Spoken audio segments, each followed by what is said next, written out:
The coffee in Captain Emily Morgan's mug grew cold as she stared at the emergency transmission playing on the bridge's main screen. Her blue eyes narrowed, watching the grainy footage of civilian ships being destroyed by energy weapons that cut through their hulls like paper. The UES Thunderchild's bridge remained silent except for the soft beeping of instruments and the repeated distress call. "Play it again," she ordered, her voice steady despite the anger building inside her. The message flickered to life once more, showing 3 merchant vessels being torn apart by weapons fire from a massive space station. The station itself looked like a metal mountain floating in space, its surface covered in weapon emplacements and shield generators. Lieutenant John Cooper, her tactical officer, cleared his throat. "Captain, we've confirmed the footage is genuine. 3 civilian transport ships, carrying mainly colonist families bound for New Eden. No survivors." He paused, swallowing hard. There were over 400 children aboard those ships. Emily's hand tightened around her mug. After 20 years of space service, she thought she'd seen everything. But this was different. The station responsible for the attack was impenetrable, the Galactic Council's greatest fortress, and supposedly a peacekeeping installation. "Ma'am," Communications Officer Amy Chen's voice cut through the tension. "We're receiving a transmission from the station. They're demanding we turn back." "On screen," Emily ordered, standing up from her command chair. The image that appeared showed an alien with gray-blue skin and multiple eye stalks. Station Commander Zixtel's voice came through with a tone of superiority that made Emily's jaw clench. "Human vessel, this is your final warning. The Galactic Council has determined that your species is too aggressive to join the galactic community. Return to your system immediately or face the consequences." Emily took a deep breath before responding. "This is Captain Emily Morgan of the UES Thunderchild. You have destroyed unarmed civilian vessels in neutral space. Those actions constitute a war crime under both Earth and Council law." The alien commander's eye stalks twitched in what seemed like amusement. "Your laws mean nothing here, Captain. Humanity must learn its place. You are a young, violent species that needs to be contained. The destroyed vessels violated our quarantine zone." "Quarantine zone." Emily's voice remained level, but her crew could see her shoulders tense. "This is a recognized trade route, established 50 years ago. Those ships had all proper clearances. The situation has changed," Zixtel replied coldly. "The Council has spoken. You have 1 hour to retreat, or we will open fire." The transmission cut off abruptly, leaving the bridge in silence. "Orders, Captain?" Lieutenant Cooper asked, his hand hovering over the weapons console. Emily walked to the front viewport, watching the massive station loom in the distance. The Thunderchild was a powerful ship, the pride of Earth's fleet, but that station was called impenetrable for a reason. No one had ever successfully attacked it in its 1,000-year history. "Send a priority message to Earth Command," she said finally. "Attach all sensor data and recordings. Then begin passive scans of that station. I want to know every weakness, every blind spot, every potential flaw." "What about the ultimatum?" Amy Chen asked quietly. Emily turned to face her crew, her expression determined. "We're not going anywhere. Those were our people they killed. Our children." She walked back to her chair, sitting down with purpose. "And they just made the biggest mistake of their lives." The next 45 minutes were a flurry of activity. The Thunderchild's advanced sensors mapped every inch of the station they could reach. Lieutenant Cooper coordinated with engineering to modify their shields, preparing for whatever the station might throw at them. Through it all, Emily watched the countdown timer tick away on her display. With 5 minutes remaining, a response came from Earth Command. Admiral Wilson's message was brief. "Support incoming. Hold position. Show them what humanity can do." Emily allowed herself a small smile. "Sound battle stations," she ordered. "All hands to combat positions. Let's show the Council that their greatest fortress isn't as impenetrable as they think." Red alert klaxons blared throughout the ship as crew members rushed to their posts. The massive cannons of the Thunderchild hummed to life, and shield generators powered up to maximum. In his station, Zixtal watched the human ship with disdain, confident in his fortress's power. He had no way of knowing that this would be the beginning of the end for the Council's dominance, or that his precious impenetrable was about to face something it had never encountered before. Human ingenuity backed by righteous fury. The battle for humanity's future was about to begin. Admiral David Wilson stood before the emergency meeting of Earth's Defense Fleet, his weathered face illuminated by the massive holographic display showing the impenetrable fortress. The room was packed with Earth's top military leaders, all gathered within hours of receiving Captain Morgan's disturbing report. 3 civilian ships destroyed, 412 children dead. Wilson's voice carried across the silent room. The Council has crossed a line they can't uncross. Intelligence Officer Robert Hayes stepped forward, his tablet displaying classified documents. "Sir, we've decoded some of their internal communications. The attack wasn't random." He tapped his screen, and new images appeared above the table. The fortress was built there 6 months ago for one purpose: to contain humanity. The room erupted in angry murmurs. Colonel Susan Parker, commander of Earth's Third Fleet, slammed her fist on the table. They'd been planning this all along, while pretending to negotiate trade deals. "Correct." Hayes nodded, bringing up more data. "The Council sees us as a threat. They fear how quickly we've advanced. In just 50 years of spaceflight, we've accomplished what took most species centuries." Admiral Wilson raised his hand for silence.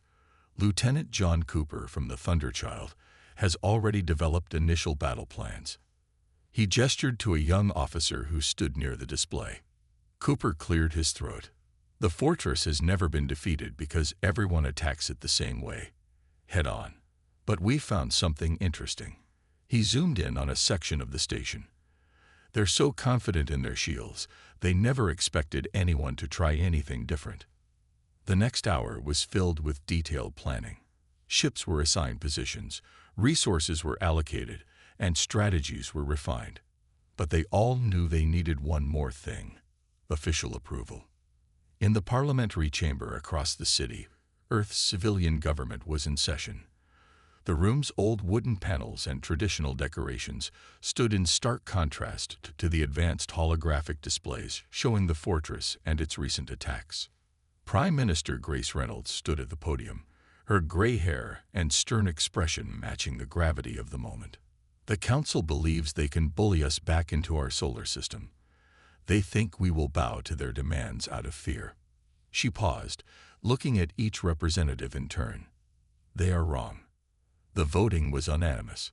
For the first time in Earth's united history, every nation, every colony, every settlement agreed. This attack could not go unanswered. Back at Fleet Command, Admiral Wilson received the authorization he needed. He opened a channel to all Earth military vessels. "This is Admiral Wilson to all ships. The Council believes their fortress cannot be defeated. They believe we are primitive, violent, and easily controlled." His voice grew stronger with each word. They forgot something important. Humanity doesn't accept no-win scenarios. Throughout Earth space, ships began to move. The massive UES Valiant and UES Defiant, sister ships to the Thunderchild, broke orbit. Smaller vessels formed up into attack groups. Supply ships loaded special equipment designed by Earth's best engineers. On the Thunderchild, Captain Morgan received new orders from Admiral Wilson. Her crew watched as she read them, seeing the slight smile form on her face. "They want us to test their defenses," she announced to her bridge crew, "to show them exactly why humanity should never be underestimated." Lieutenant Cooper began updating their battle computers with the new plans. "The other ships will be here in 18 hours, Captain. Should we try talking to them again before then?" Emily shook her head. "No, they've made their position clear. Now it's our turn." She turned to her communications officer. "Send this message to Station Commander Zixtal. Your fortress may be called impenetrable, But humanity has a long history of doing the impossible. In his command center, Zixtel received the message with amusement. He had seen many species try to challenge the Council's authority.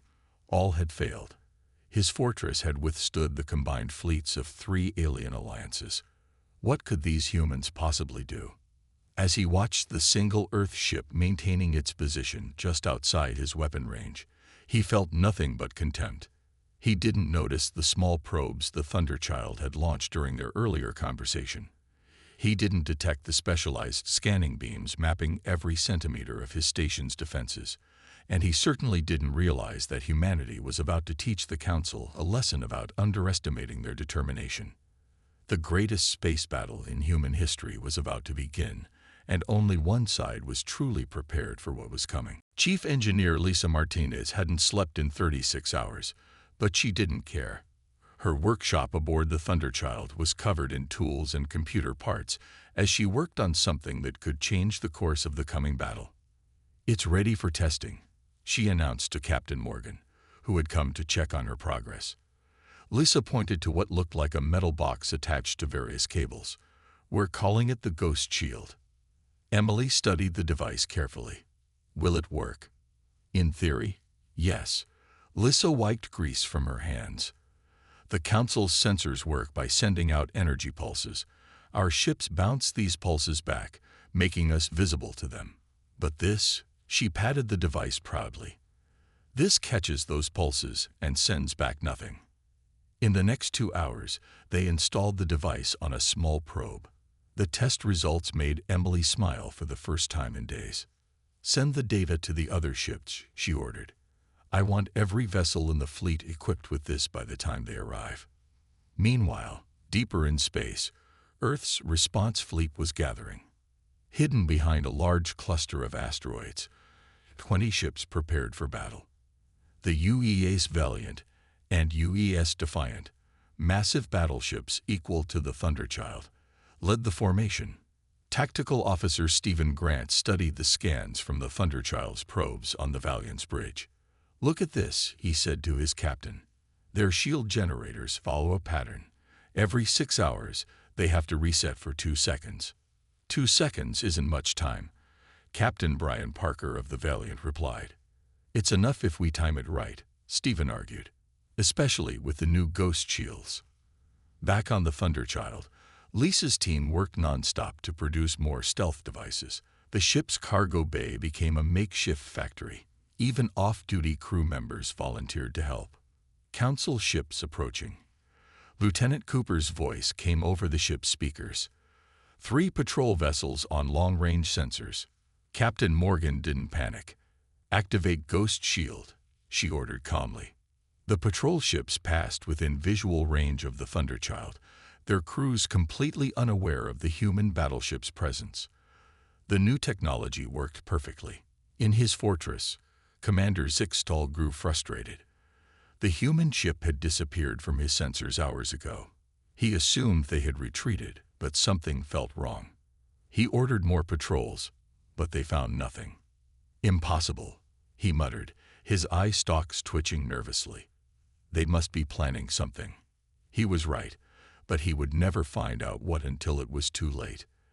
As the Earth fleet approached, they split into smaller groups. Each ship activated their ghost shields, becoming invisible to the fortress's sensors. They moved through space like silent hunters, taking positions around the massive station. The Thunderchild maintained its hidden position closest to the fortress, gathering data. Lieutenant Cooper worked with the ship's computers, marking every weapon, every shield generator, every potential weak point. "Look at this," he said to Captain Morgan, pointing to his screen. "Their power core is heavily protected, but there's a maintenance shaft that leads close to it. If we could get Marines inside." Emily nodded. "Send the data to Lieutenant Rachel Brooks. Her Marine team will need every advantage they can get." In the ship's training room, Lieutenant Brooks prepared her Marines. They practiced moving in zero gravity, studied the fortress's layout, and prepared their special equipment. Each Marine carried a new type of explosive, designed specifically to work against the fortress's internal systems. Remember, Rachel told her team, we only get one shot at this. When we go in hard and fast. The hours passed slowly as the fleet moved into their final positions. The asteroid field provided perfect cover as they waited for the right moment to strike. Captain Morgan stood on her bridge, watching the fortress through the view screen. The massive station floated in space, its weapons ready but blind to the threats surrounding it. The Council's greatest achievement was about to face its greatest test. All ships report ready. Communications Officer Amy Chen announced quietly. Emily looked at her crew, seeing determination in every face. They had trained for this. They were ready. Send the signal to Admiral Wilson, she ordered. Tell him Operation Ghostbreaker is in position. We await his command to begin. The message went out, encrypted and hidden by their new technology. Around the fortress, 20 ships waited in perfect silence, their weapons primed and their crews prepared. The Council was about to learn that their impenetrable fortress had one fatal flaw. They had never faced humanity at war. Amy Chen sat at her communication station, her headphones filled with alien chatter. After 3 days of listening to the fortress's internal communications, she finally found something important. Captain, she called out, her eyes wide. You need to hear this. Captain Morgan moved quickly to Amy's station. The translation computer was working overtime, converting the alien languages into English. They're fighting among themselves, Amy explained, playing the intercepted messages. Half the Council members think attacking our civilian ships was wrong. They're worried we'll retaliate. They should be, Emily replied, a slight smile on her face. What else? Commander Zixtal is losing support. Many of his officers think he went too far. Amy adjusted her controls. And the best part? Their sensor crews are exhausted from running constant scans looking for us. They're making mistakes. Out in space, Lieutenant William Foster led his fighter squadron through a careful practice run.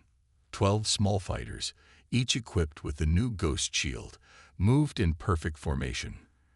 They weaved through the asteroid field, practicing the attack patterns they would soon use against the fortress. Remember, Will's voice came through each pilot's headset. We're not trying to destroy the fortress. We just need to keep their gunners busy while the main ships move into position. His pilots acknowledged the orders. They had trained for days, memorizing every detail of their mission.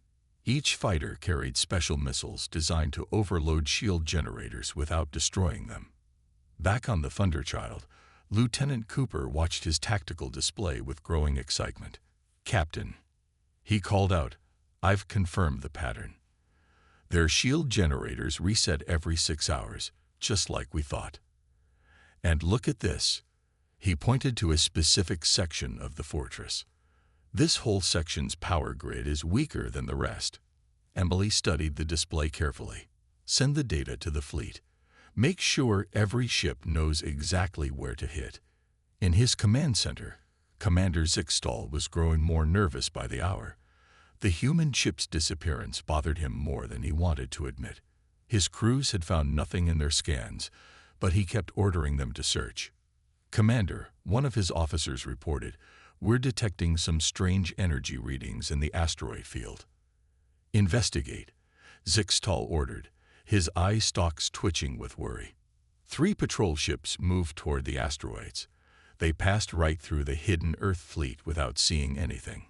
The ghost shields worked perfectly, bending light and energy around the human ships. Lieutenant Foster watched the alien ships pass by, holding his breath. His fighters' instruments showed how close they came, less than a kilometer away. But the aliens saw nothing. All fighters, maintain position, he whispered into his radio. Let them pass. On the Thunderchild's bridge, Captain Morgan received the signal she had been waiting for. Admiral Wilson's encrypted message was simple. Begin Phase 1. Emily stood up from her chair. Send the order to Lieutenant Foster, she commanded. Fighter Squadron 1, you are cleared to start your run. In the asteroid field, 12 fighters powered up their engines. They moved silently through space, approaching the fortress from different angles. Each pilot's heart raced, knowing they would make first contact.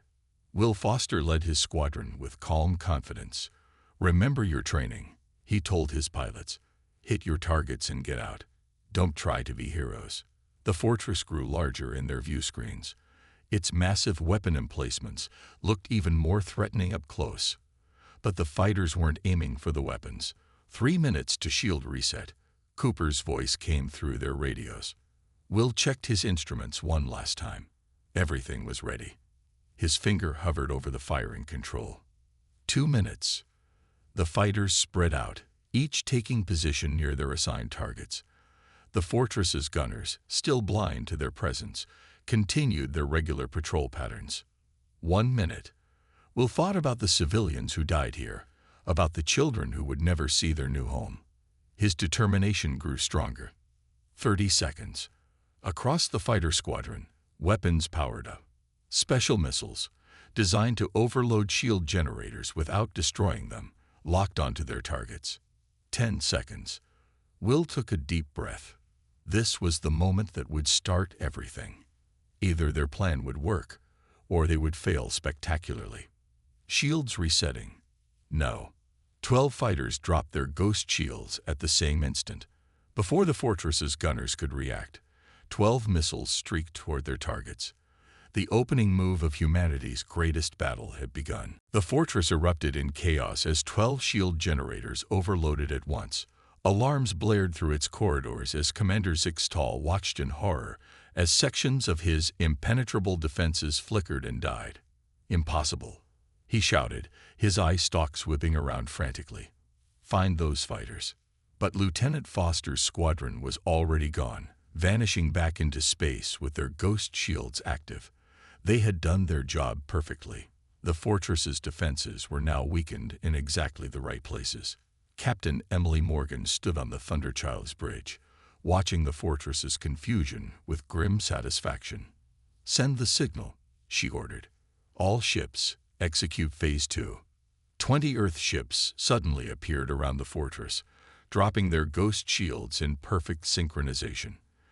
The Thunderchild, valiant and defiant, led the attack, their massive guns already aimed at specific targets. "Fire," Emily commanded. The space around the fortress lit up as Earth's fleet opened fire. But they weren't trying to destroy the station. Not yet.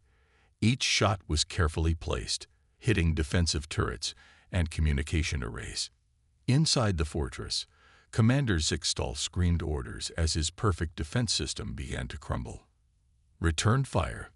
Launch fighters. Activate all weapons." The fortress's guns roared to life, filling space with energy beams and plasma bolts. But the human ships were ready. Their shields, modified by Lisa Martinez's engineering team, absorbed the attacks better than anyone expected. "Mining charges ready," Lieutenant Cooper reported from his tactical station.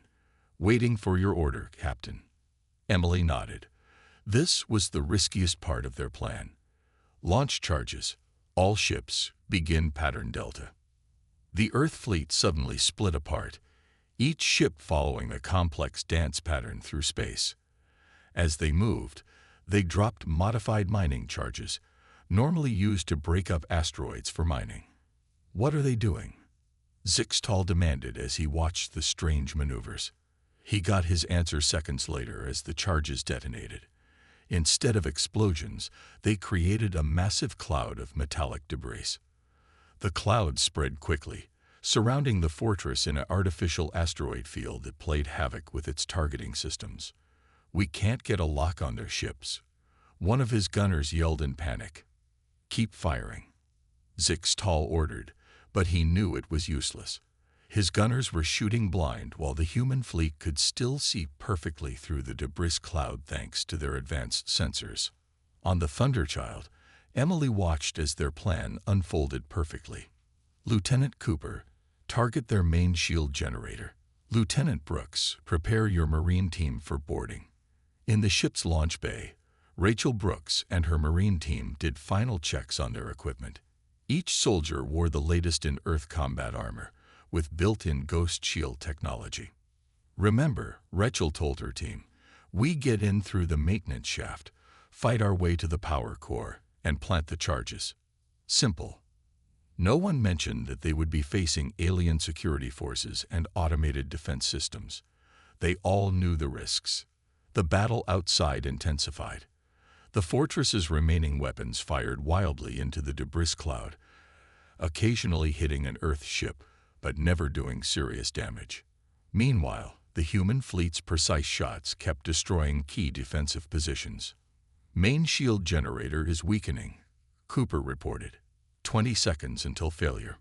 Emily opened a channel to all ships. Concentrate fire on Section 7. Give Lieutenant Brooks and her team the opening they need. The combined firepower of 20 ships focused on one area of the fortress. When the main shield generator finally failed, that section of hull didn't stand a chance. Breach confirmed. Cooper shouted, "We have an opening." In the launch bay, Rachel's team heard the words they'd been waiting for. "Marines, launch," she commanded. 5 boarding pods shot out from the Thunderchild, each carrying 4 heavily armed Marines. They flew through the debris cloud, dodging random fire from the fortress's remaining guns. "Impact in 10 seconds, Rachel announced to her team. "Remember your training. We hit hard, we hit fast, and we don't stop until we reach that core." The pods crashed into the fortress's hull around the breach point. Special cutting tools quickly created entrances, and 20 human Marines poured into the station. The Council's greatest fortress had been breached for the first time in its history. As Rachel led her team through the alien corridors, she knew that this was just the beginning. The real fight was about to start. Lieutenant Rachel Brooks moved through the fortress's corridors with her Marine team, their boots making no sound thanks to special dampeners. The alien emergency lights cast strange shadows on the walls, and alarm sounds echoed through the station. "First squad, take point," she whispered into her radio. "Watch for security drones." They hadn't met much resistance yet, which worried her. Either the aliens were terrible at internal defense, or they were walking into a trap. She got her answer at the next intersection. A group of security drones suddenly appeared, their weapons charging. But the humans were ready. EMP grenades, Rachel ordered.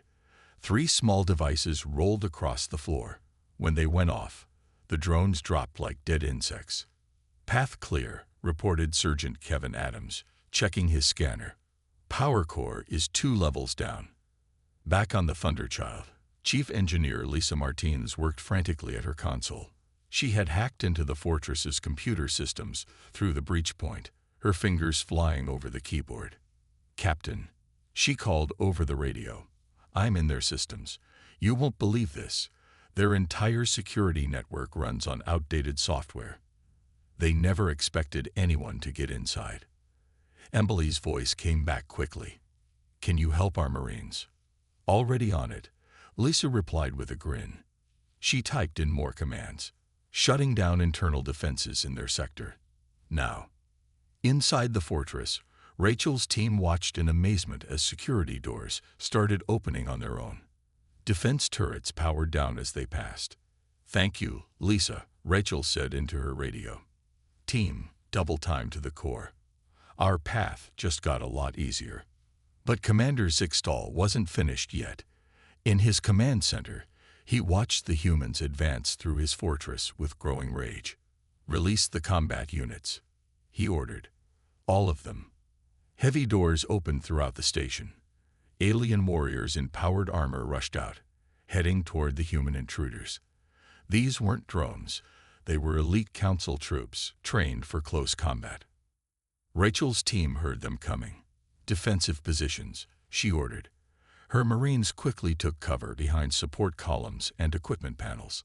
The first wave of alien troops came around the corner fast, firing energy weapons, but human combat training proved superior. The Marines' return fire was precise and devastating. "Keep moving," Rachel shouted as the brief firefight ended. "We have to reach that core before they regroup." On the bridge of the Thunderchild, Captain Morgan watched the battle through helmet cameras of the Marine team. "Status of external defenses," she asked. "Almost completely down," Lieutenant Cooper reported. The fortress can't target us accurately through the debris field, and most of their weapons are disabled. Emily nodded. Tell all ships to hold position. Keep them busy while our Marines finish the job. Inside the fortress, Rachel's team finally reached the massive doors of the power core chamber. The room beyond held the heart of the station's power systems. Lisa, we need these doors open, Rachel radioed. Working on it, Lisa replied from her station. These have separate controls. Got it. The huge doors slid open with a hiss. The power core was beautiful in a strange way. A massive column of swirling energy reaching from floor to ceiling. Plant the charges, Rachel ordered. Standard pattern. Her team moved quickly, placing special explosive devices at key points around the core. These weren't designed to destroy it. Just force it to shut down. Charges set, Sergeant Adams reported. 10-minute timer ready. Suddenly, emergency doors slammed shut around them. Commander Zixtel's voice came through the station speakers. Did you think I would let you destroy my fortress so easily? He snarled. The core room will be vented to space in 1 minute. Say goodbye, humans. Rachel smiled under her helmet. Lisa, Plan B. In engineering, Lisa was already moving, accessing emergency protocols, overriding safety controls, and done. Instead of the core room opening to space, every emergency door in the station suddenly opened at once. Alarms blared as the fortress's carefully regulated systems went haywire. Impossible. Zixtal screamed as his command center systems shut down one by one. Charges armed, Rachel reported calmly. Everyone out. Time to show the Council why humans always have a backup plan. Her team retreated quickly through the chaos of the failing station. Behind them, the charges began their countdown, ready to bring down the greatest fortress in Council space, not with a massive explosion, but with a carefully planned shutdown that would leave it helpless. The internal collapse of the Impenetrable had begun. The fortress known as Impenetrable died with a whimper, not a bang. As the charges around its power core activated, systems began shutting down one by one. Emergency lights flickered and died. Artificial gravity failed. The mighty weapons that had destroyed so many ships fell silent. Commander Zixtal floated in his darkened command center, watching helplessly as his fortress died around him. His communication system crackled with one final message from Captain Emily Morgan. Commander, your fortress has fallen. Surrender now, and we'll guarantee the safety of your crew. The alien commander's eye stalks drooped in defeat. After 1,000 years of standing strong, the greatest fortress in Council space had been defeated in less than a day. Not by overwhelming force, but by human cleverness and determination. I surrender, he said quietly. On the Thunderchild's bridge, Emily allowed herself to smile for the first time in days. Lieutenant Brooks, status of your team. All Marines present and accounted for. Captain, Rachel's voice came back clearly. We're heading to the command center now to secure the commander and his staff. Admiral Wilson's face appeared on the main screen. Well done, Captain Morgan. The Council's representatives are demanding to know how we defeated their unbeatable fortress.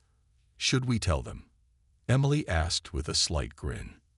I think a demonstration would be better, Wilson replied. We're converting the fortress into a joint Human Council trading post. Their engineers will have plenty of time to study how we did it. The next few hours were busy ones. Earth ships docked with the powerless fortress, bringing emergency power systems and supplies. The alien crew was treated well, their injuries tended to by human medical teams.